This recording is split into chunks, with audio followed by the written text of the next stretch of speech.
Hey there guys, it's Nicole from the Little Craft House. Today I'm going to show you how to do a paint splatter technique on your polymer clay. It's great fun, can be a little messy, but lots of fun and looks great. So I hope you enjoy. Okay, so to start with, I'm going to roll out my clay to give me a nice base piece to work from. So I'm going to use black today. It's Primo, Sculpey Primo. Put our packaging there, it's a bit ripped. And what I'm going to do is this is going to be my base. So we're just going to get it conditioned down first, meaning getting it nice and soft and workable. So the best way to do this, I like to just use my tile because it's easier to lift the clay up off of. If you've ever used baking paper, you'll know what I mean. It kind of rolls up with baking paper. It's non-stick. So we don't want to trap any air bubbles when we're conditioning. So when you do fold your pieces, always fold it in half, and then that seam line, go along the side. That way you kind of squeeze the air out of it.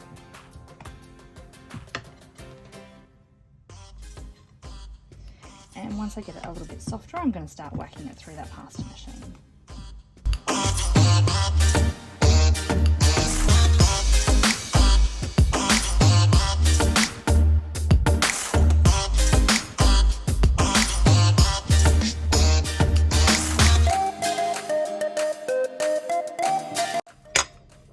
Now I always like to give it just another quick roll over.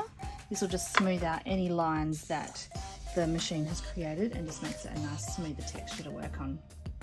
Alright. Okay, so I'm just going to trim this down just to take those edges off with the seams and folds. It'll just make it a little bit easier later when I come to cutting out shapes. I don't have to remember to avoid those fold lines. And then we are going to transfer it onto some baking paper. Now, two reasons for this. Firstly, we're going to keep the surface of my tile. I'm going to get my tile clean because it can get a little bit messy. And second reason is that then once we've applied the paint, it will need to dry.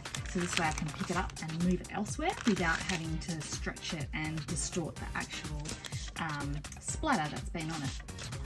Okay, so we're going to get the paint. We're going to give our paint a really good shake. Now I'm using just a really good quality acrylic paint. So give it a nice good shake because I tend to think sometimes we forget to shake things. I know, I certainly do. Everything needs shaking. So all your liquid clays, your paints, your glosses, everything, always remember to shake them. Very easily to forget because we just want to get on with creating. But anyway, so I've popped some into my jar here, or my little container. Yes, I did make a mess down the side then. I'm going to get my paintbrush, bring it all down, we'll bring it down onto the side here. And then with the paintbrush, we are just going to flick it. Takes a moment just to get it into the rhythm. Oh, there we go. Hopefully get some nice lines.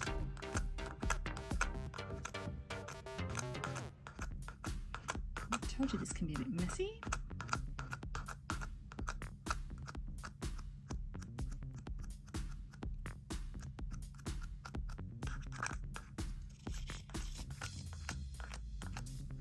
Now, another reason, good things for being on the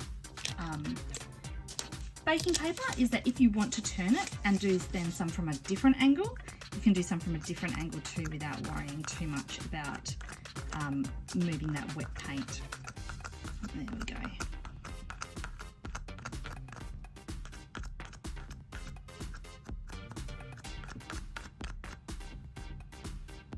Alrighty, so I think I'm about happy with that. Get that corner.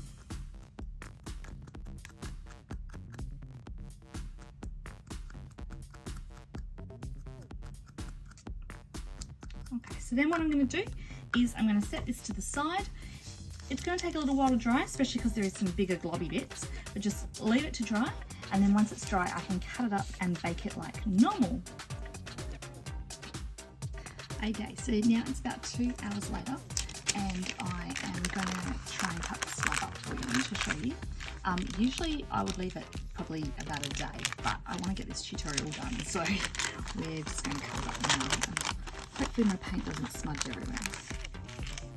Okay, I'm just going to gently remove it off of the paper because I like to cut directly onto a tile.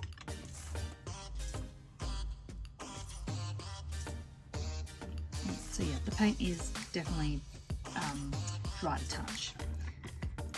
Right, so I've got my shape cutters here.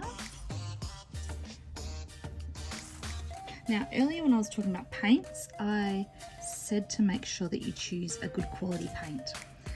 Something else, a tip about paints is always give a bit of a sample first. Give it a little bit of a test run before you go and do a full piece like this. Sometimes paints, even when they are of good quality, they don't want to work well with polymer clay. So just have a little test first just to see how it goes.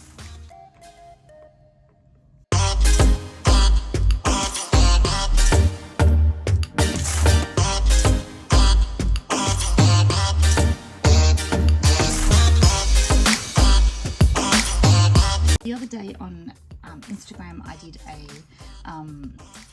one of the reels, and I used this little it's a silicone tipped or plastic tipped texture tool.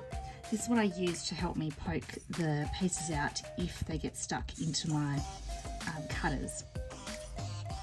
And because it was a sped up thing I had on Instagram, I got a lot of questions asking what it was that I used. Now something else to note about the paint on the clay is that when you put paint onto the clay is a smooth shiny surface. So the paint's got nothing to actually grip and adhere to, the same as it would if you were doing it on a canvas or on some paper. So what's happening is, in parts of this, you may have noticed it before, you'll see like this bit here, the paint is stretching and coming off. So I'm just using my scalpel knife to just cut at it and release it. It's just because if that was on paper, you'd probably just cut it with your scissors and you're cutting through it, whereas this is just sitting on the top of the clay. Now, once I've baked this, I'm going to probably resin it. I think resin will be a really nice look on the top. Otherwise, I would definitely seal it with something just to make sure that paint is going to stay on the clay nicely whilst they're being worn as earrings and they're not going to come off. So there is one other alternative to doing the paint splatter that doesn't involve paint, and that is using the Polymer or Sculpey liquid clay. So sort of the same thing for this, but what we're going to do is, instead of doing it as on your rolled out slab, you've got to pre-cut the pieces out first, because unlike paint, the liquid clay is not going to dry first. So you need to cut your pieces out and have them ready, and then we're going to flick the liquid clay onto it. So same sort of technique. Let's bring it down. Again, make sure you've got baking paper down or something to back it with, because it's going to get messy.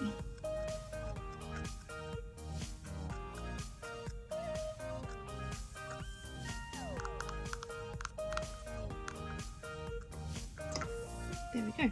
And so with these pieces, I can just pop this whole thing straight in the oven now, or I can remove them off and put them on a clean piece. But yeah, same technique, just slightly different with the liquid clay.